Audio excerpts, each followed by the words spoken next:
PDM, yaitu mengenai himpunan finite dan infinite, dan mengenai himpunan countable dan uncountable.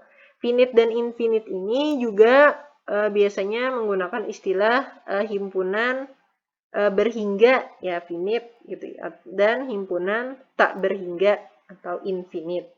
Lalu untuk himpunan countable dan uncountable, ini biasa juga diterjemahkan menjadi himpunan yang terhitung dan himpunan tak terhitung. Nah, jadi berbeda antara himpunan yang berhingga ya di dalam matematika dengan himpunan yang terhitung. Begitu juga berbeda antara himpunan tak hingga dengan himpunan yang tak terhitung. Bagaimana hubungannya? Ya, kita lihat di sini. Ya, jadi tujuannya kalian bisa membedakan himpunan finite atau infinite, menentukan himpunan denumerable, himpunan countable, dan himpunan uncountable. Ini tadi menerjemahkan, jadi kalau kalian ingin mencari referensi, nah bisa menggunakan istilah ini. Kalau tidak menemukan finite infinite, bisa menggunakan istilah himpunan berhingga dan tak berhingga. Apa definisi dari himpunan finite dan infinite? Ya, definisinya ditunjukkan pada definisi 5. Yang pertama, definisi 5 ini tentang himpunan kosong, ya. Ingat lambangnya himpunan kosong disebut mempunyai 0 anggota. Ini sesuatu yang penting ya, karena nanti akan terpakai di sini. Ya. Jika n anggota bilangan apa di sini? Asli ya, ingat n besar itu menunjukkan bilangan asli, himpunan bilangan asli. Himpunan S mempunyai n anggota jika terdapat pemetaan bijektif dari himpunan n 1, 2, 3 sampai n ke S. Jadi yang dua ini menunjukkan definisi apa? Definisi suatu himpunan dikatakan dia mempunyai n anggota. Berarti bisa kita buktikan suatu himpunan dia mempunyai n anggota jika dia berlaku ini. Dia merupakan terdapat, nah ada kata terdapat pemetaan bijektif tuh kan, jenis-jenis fungsi ya. Dari himpunan n ke S. Jadi kita harus membuktikan bahwa ada ini bijektif ya antara himpunan yang mau kita buktikan tadi ke n. Sebaliknya ini ya berlaku pakai kontraposisi.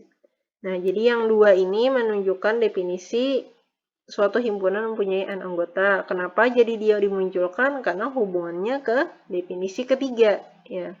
Definisi ketiga ini definisi tentang suatu himpunan, dia disebut sebagai finite atau himpunan yang berhingga. Jika apa? Ada dua, ya, ada dua. Jika dia merupakan himpunan kosong atau dia merupakan himpunan yang mempunyai n anggota untuk n-nya adalah anggota bilangan asli. Ya, jadi kapan suatu himpunan dia dikatakan suatu himpunan yang finite? Berarti syaratnya dua ini. Ya. Satu di antara dua atau dua-duanya. Kenapa? Karena kata penghubungnya adalah atau.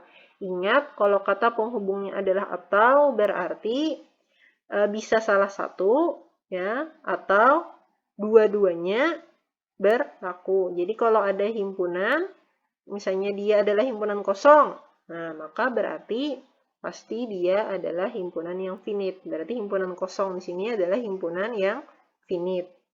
Lalu kalau himpunan itu dia pas kita lihat ternyata dia bukan himpunan kosong. Nah, berarti kita harus menunjukkan apakah dia mempunyai n anggota ataukah tidak. Apa syarat n anggota? Berarti harus kembali ke definisi 2. Ya, begitu. Nah, gitu cara menggunakan definisi. Lalu kalau ada himpunan berlaku dua-duanya, nah, berarti dia juga pasti adalah finite. Jadi bisa syarat ini bisa dua-duanya harus terpenuhi atau salah satu karena kata hubungnya adalah atau. Ya, jadi ketika kita membaca teorema dan definisi, kata atau dan itu harus kita kembalikan ke logika, ya logika matematika. Atau itu berarti berlaku dua-duanya atau salah satu, sedangkan kalau kata dan berarti harus berlaku kedua-duanya. Itu yang ingin Ibu tekankan ya pada definisi ini. Lalu yang keempat ini baru tentang definisi himpunan infinite. Kapan suatu himpunan dikatakan infinite? Ya, jika dia tidak finite. Nah, gitu aja ya. Sederhana sekali ya definisi dari himpunan infinite. Oke. Sederhana ya, tapi berarti ini De Morgan ya. Berarti kita harus membuktikan S-nya bukan himpunan kosong dan S-nya ini berarti tidak mempunyai N anggota untuk N anggota N. Gitu ya. Berarti kalau ada kata tidak, berarti kita negasikan ini. Berarti pada saat itulah suatu himpunan dia dikatakan infinite. Berarti dia harus bukan merupakan himpunan kosong dan ya, atau berarti jadi dan ya, tadi De Morgan, dan dia tidak mempunyai N anggota untuk N, yaitu adalah anggota bilangan asli. Itu aja berarti ya. Nah, itu secara sederhananya seperti itu mengenai himpunan finite dan infinite definisinya. Nah, contohnya ini tadi yang inverse tadi ya, bijektif, cara membuktikan. Kalau kita diminta membuktikan suatu himpunan itu memiliki N anggota. Berarti kita harus membuktikan bahwa terdapat pemetaan bijektif. Nah, karena pakai kontraposisi tadi kata Ibu bisa kita buktikan bahwa terdapat pemetaan bijektif dari himpunan S ke himpunan 1, 2, sampai N. Ini bisa dibuktikan menggunakan apa? Diagram pen ya, diagram panah gitu. Bisa. Nah, ini secara penjelasannya ya. Bisa kalian baca ya. Jadi dia pada ke N anggota ini ya kata kuncinya. Nah, di sini pada pertemuan ini video ini Ibu hanya menjelaskan sekilas saja ya. Yang penting kalian tahu kapan himpunan itu finite, kapan himpunan itu infinite. Ya, sederhananya biasanya seperti ini contohnya. Misalnya kita punya himpunan kosong, jadi dia himpunan finite ya, karena jelas tadi sesuai dengan definisi. Tapi walaupun sesuai definisi, sebenarnya dia bisa dibuktikan. Bagaimana membuktikan himpunan kosong itu adalah himpunan finite ya. Lalu himpunan 2, 3, 5 adalah himpunan finite. Jelas ya, karena N anggotanya ada 3 ya. Kan bilangan asli. Ya, walaupun sebenarnya ini panjang nanti penjelasannya, ada berhubungan dengan kardinalitas segala macam. Tapi kalau ada waktu baru kita lanjutkan ke situ. Yang ketiga, N. Nah, N tadi pada pendefinisian himpunan kita sepakati N adalah himpunan bilangan asli. Dia adalah himpunan infinite atau tak berhingga. Begitu juga dengan himpunan R. Dia juga atau bilangan real juga adalah himpunan infinite. Ini contoh himpunan finite dan infinite. Nah, lalu himpunan bilangan cacah kurang dari 100. Kira-kira himpunan finite atau infinite? Ya, nanti dijawab ya pada saat forum diskusi. Oke, terkait dengan himpunan finite dan infinite itu sebenarnya banyak teorema ya yang turunan dari definisi itu, antara lain teorema 2 yang menyatakan jika S adalah himpunan finite, maka jumlah anggota dalam S adalah bilangan unik atau tunggal di N. Jadi ini teorema tentang ketunggalan anggota ya gitu ya pada himpunan finite. Lalu teorema 3 juga berhubungan dengan finite dan infinite, yaitu N himpunan bilangan asli adalah himpunan infinite. Itu ada teoremanya, berarti juga harusnya ada pembuktiannya. Himpunan anggota, dan jika A irisan B tidak sama dengan himpunan kosong, maka A gabungan B mempunyai anggota M atau N. M tambah ya, kalau di sini M tambah N, karena N anggota ini kan menunjukkan jumlah, berarti tambah di sini menunjukkan operasi penjumlahan ya, bukan operasi logika. Oke, ini tentang penjumlahan, berarti ya penggabungan dua buah himpunan yang finite berarti ya, karena anggotanya bisa didefinisikan M anggota dan N anggota. Berarti jumlah anggotanya adalah tinggal kita menjumlahkan.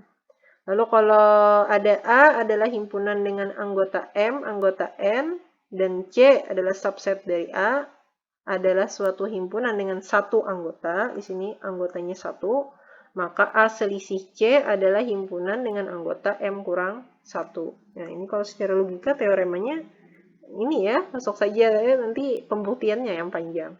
Lalu yang ketiga, jika C adalah himpunan infinite dan B adalah himpunan finite, maka C selisih B adalah himpunan infinite. Nah, ini sekilas saja ya dulu tentang teorema himpunan finite dan infinite. Terkait dengan himpunan finite dan infinite, juga nanti hubungannya ke subset ya, atau himpunan bagian dari himpunan finite dan infinite itu sendiri. Jadi kalau ada himpunan S dan himpunan T, di mana himpunan T itu adalah subset dari S, maka kalau S itu adalah himpunan finite, maka T juga adalah himpunan finite. Maka berarti himpunan bagian dari himpunan yang finite itu adalah himpunan finite. Tapi kebalikannya, kalau himpunan bagiannya itu infinite, maka S-nya itu infinite. Tuh ya. Berarti tidak berlaku dua arah ya, karena teoremanya adalah jika maka. Jadi hanya berlaku satu arah. Jika S himpunan finite, maka T himpunan finite.